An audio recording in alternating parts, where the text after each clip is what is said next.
Ryan Wilson in studio to break this one down. Ryan, interesting ball game here between these two sides, and I think maybe the losing side we learned more about what the Jets could possibly be with Zach Wilson as their quarterback. So let's start right there. What did you make of Wilson's performance and who the Jets can be with him at quarterback?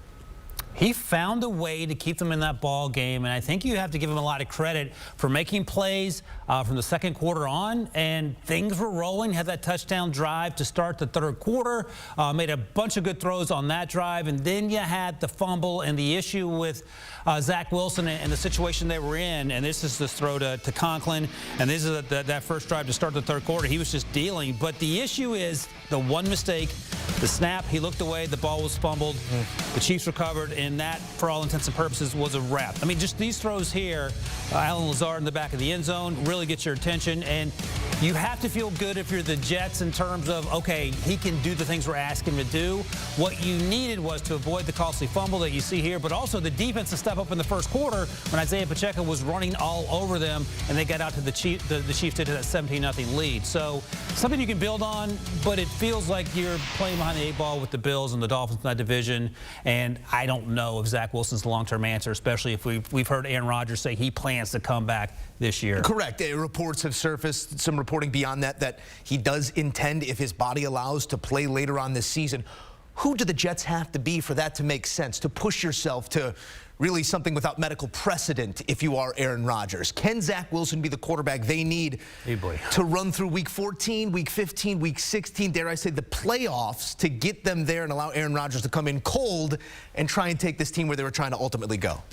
Well, we'll find out in short order the next two games at Denver, and that's a game that's eminently winnable. We've certainly learned a lot about the Broncos, not much of it good. And then there's the Eagles. The Eagles come to MetLife in 2 weeks, and then you get your bye week, and you'll have a better sense of where you are as an organization and what it means should Aaron Rodgers be able to come back once December turns to January. It feels like a long shot medically speaking. I'm not a doctor. I don't think you are either. But in terms of what history has shown us with the Achilles injury, but I think we'll find out in 2 weeks. But I think we sort of know the answer to the test in terms of Zach Wilson. But this is something to build on. Once again, we saw a defense that might be able to keep a team relevant through all of the strife they're going through. Like you said, 17 points there in the first quarter, but just 6 beyond that for this high-powered Chiefs offense. Where did you see the inefficiencies in the Chiefs tonight? A lot of drives stalled, questionable passes by Pat Mahomes. What was the biggest issue, and how do you remedy? Well, before we get to Patrick Mahomes, we can talk about their right tackle, Jawan Taylor, who they brought over this season, who was supposed to solve a lot of problems.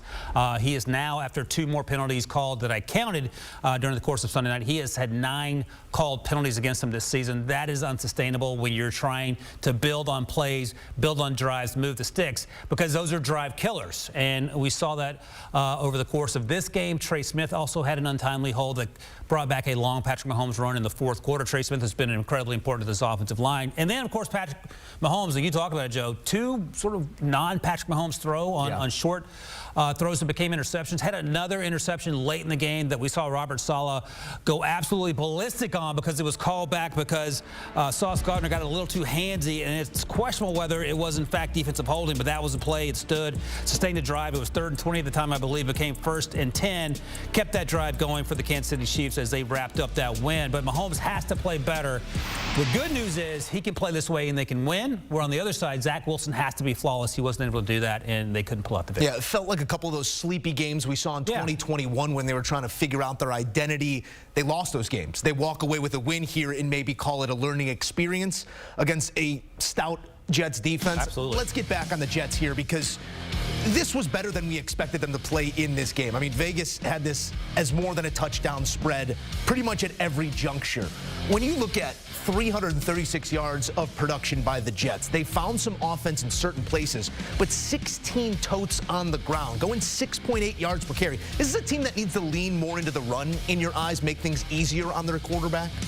Yeah, I mean, you look at the numbers there. Breece Hall, I'm assuming he was healthy. I haven't heard otherwise, but he was averaging 9.3 yards per carry, but only touched the ball 6 times in the run game. You would like to see more of that, and it wasn't a case that they were down the entire game because it was close by halftime. It was 17-0. They mounted that comeback. Second half, great drive to start things. Then lean on the run game with Zach Wilson. Had the untimely fumble that we've talked about, but it makes sense to provide some balance for your young quarterback instead of him throwing the ball 39 times. Let's lean on Breece Hall if he's healthy. Let's lean on Dalvin Cook, who you brought brought in to provide some relief for Breece Hall, and it just wasn't there. Now, you can go back and point to a handful of plays in which could have turned in the Jets' direction, and the Jets could have ended up winning this football game. But there's a reason the Jets are the Jets with Zach Wilson, and there's a reason that Patrick Mahomes and the Chiefs are who they are because of Patrick Mahomes and Andy Reid. I'm going to ask a question that maybe 2 weeks ago I didn't see myself asking, and maybe it's not even the question to ask. I am not suggesting that the Chiefs lack in focus in this game, but it's a spectacle right now with what's surrounding this football team. Do you see this sustainable throughout the entirety of the season? I mean, this is a massive storyline. The biggest pop star in the world is dating one of the greatest tight ends that's ever played the game, and this feels a little bit, I don't know, self-indulgent to even touch upon, but when it's this big, it is a topic. Is this something they can keep doing? It's interesting, and we sort of joked about this. Who would be bigger than Taylor Swift? You came with the Pope, and I think that's about right. After that, it's a short list. And, you know, we've talked about Patrick Mahomes' brother being a distraction at times, but it has unaffected the Chiefs, because that's Instagram star, TikTok star is a lot different than the star. Universal, the star. So we'll see. They've won both games. Travis Kelce seems happy. I hope this works out for him. But it feels different, and you made note of that. And I want to see how it unfolds, because Kansas City is not New York City, and you wonder if that small town atmosphere, there's some. That sounded like a Taylor Swift song right there. Kansas City is not New York City. That small town. Felt like you were going somewhere. I was going somewhere. You hadn't heard my train of thought. I'll finish it on TikTok. My apologies. I'm sure we will have plenty of time to talk about it in the weeks to come. But let's get back to the box score here. A great performance by the Jets, although in a loss. Kansas City maybe can use it as some coaching tape. I mean, coming into MetLife against this defense is going to be a tall task for everybody. The Chiefs, as they sort of turn this corner of the first quarter of the season, where do you want to see them working out some of those inefficiencies? Where do you want to see them most productive if they're trying to get back to the mountaintop where we know they're capable of going? Yeah, I mean, this feels like a pretty good place to be, because if the issue is Patrick Mahomes, that might be the easiest of all the fixes. Throw the ball with a little more touch on the short arm interceptions. And oh, by the way, you just played the best defense, one of the best defenses in the NFL. Coming up on the old schedule at Minnesota, and we know that they can give up some points. Then you play Denver and the Chargers, a team that finds ways to lose games in new and exciting ways. And then Denver before you see Miami, before you get to the bye. So I think they have a few get-right games on the schedule. And the interesting thing that will be worth watching, Joe, is do these get-right games turn out like they did tonight, where you have to eke out a victory and perhaps you lose by a field goal? Or will they be the Chiefs we've come accustomed to seeing, where they pedal to the metal, 17-0 doesn't become 17-17, it becomes 34-7, and you cruise to the finish line. Yeah, again, winning efforts, we're nitpicking here. Again, coachable tape is what coaches are looking for at this point, and looking for wins as well. Andy Reid gets his 250th career win, tied for Tom Landry, 4th overall on the head coach's list. A question here on Andy Reid. We know what he brings offensively, leadership, everything that he's meant to this franchise and to this team. How do you keep it fresh? When you're trying to do what you've done before, get to that mountaintop, coach a bunch of stars, now we got a pop star in the fold as well. How do you do Andy Reid's job? I don't know. I have this vision of him, running through the Kool-Aid sign in the locker room. I don't know if there's a Taylor Swift meme to that, but I think what you do is you continue to do what got you to this point. He obviously still loves coaching. The players love to play for him, and again, it comes back to the quarterback. It comes back to the playmakers, including Travis Kelce, Isaiah Pacheco, and that defense is getting after Steve Spagnuolo, and I think you continue to build on that.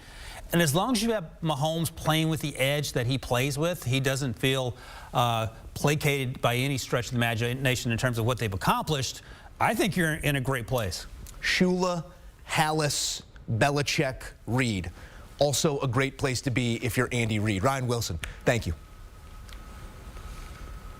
And the conversation always continues on With the First Pick. Our guy Ryan Wilson sitting down and breaking it down. The tape, he eats it for breakfast. The future of the league today. He and our guy Rick Spielman sitting down and breaking down the prospects of tomorrow. Who my Bears taking, Ryan? Marvin Harrison Jr. That 1 and 2 right now. It's With the First Pick. Download, subscribe, and enjoy.